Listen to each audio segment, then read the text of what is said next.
lembut, dan pelan. Assalamualaikum warahmatullahi wabarakatuh.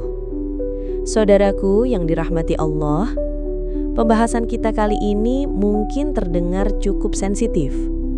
Tapi justru karena sensitif inilah, banyak pasangan suami istri yang bingung, bahkan salah langkah, karena tidak tahu bagaimana pandangan Islam terhadapnya. Topik kita adalah menjilati alat kelamin suami atau istri. Bolehkah? Haramkah? Atau termasuk wilayah yang diperbolehkan namun ada batasnya? Mari kita bahas dengan hati yang lapang, bahasa yang santun, dan niat mencari ridha Allah. 1. Hubungan intim dalam Islam adalah ibadah.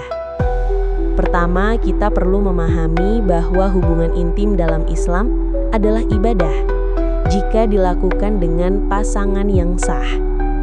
Islam tidak memandang hubungan suami istri sebagai sesuatu yang kotor, asalkan dilakukan sesuai aturan syariat. Bahkan Rasulullah mengajarkan bahwa setiap sentuhan, pelukan, dan hubungan halal akan bernilai pahala jika diniatkan dengan benar. 2. Dalil umum tentang kebebasan bersama pasangan. Dalam Al-Quran, Allah berfirman, "Istri-istrimu adalah ladang bagimu, maka datangilah ladangmu kapan saja dengan cara yang kamu sukai." Quran Surat Al-Baqarah ayat 223. Ayat ini menjadi dasar bahwa suami istri memiliki kebebasan dalam berekspresi secara intim, selama tidak melanggar larangan syariat, yaitu tidak melalui dubur atau anal, tidak saat istri haid, tidak memaksa pasangan. 3. Pandangan ulama tentang menjilati alat kelamin. Para ulama berbeda pendapat mengenai praktik ini. Pendapat yang membolehkan, sebagian ulama seperti dari mazhab Syafi'i dan Hanbali, membolehkan selama tidak ada mudarat, karena masuk dalam kategori sentuhan dan kenikmatan yang dihalalkan. Pendapat yang memakruhkan. Ada ulama yang memakruhkannya karena dianggap menjijikkan atau beresiko membawa najis ke mulut. Pendapat yang melarang. Sebagian kecil ulama melarang karena kekhawatiran kesehatan atau karena dianggap tidak sesuai adab kemuliaan hubungan.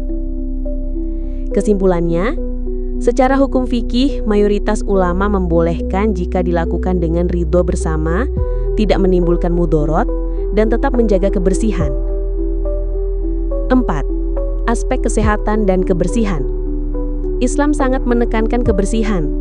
Sebelum melakukan praktik ini, pastikan kedua pihak dalam keadaan suci dan sudah mandi. Tidak ada luka atau penyakit menular di area kelamin. Bau badan dan bau mulut dijaga dengan baik. Dengan menjaga kebersihan, hubungan akan terasa nyaman, aman, dan tetap sehat. 5. Adab yang perlu dijaga. Meski boleh menurut banyak pendapat, adab harus dijunjung tinggi. Lakukan dengan niat saling membahagiakan, bukan sekadar memuaskan hawa nafsu berlebihan. Pastikan pasangan ridho dan tidak terpaksa. Jangan merekam atau menceritakan kepada orang lain. Jangan menggunakan ucapan kotor yang berlebihan. 6. Kesimpulan dan motivasi. Saudaraku, dalam Islam, hubungan suami istri adalah tempat saling berbagi cinta, bukan sekadar melampiaskan nafsu. Menjilati alat kelamin suami atau istri bukanlah dosa selama dilakukan dengan pasangan sah, tidak melanggar larangan syariat, dilakukan dengan ridho, dan dalam keadaan bersih. Namun, jika salah satu merasa tidak nyaman, maka sebaiknya dihindari. Hubungan terbaik adalah yang membahagiakan kedua pihak, yang membuat keduanya semakin dekat, saling percaya, dan semakin dekat pula kepada Allah.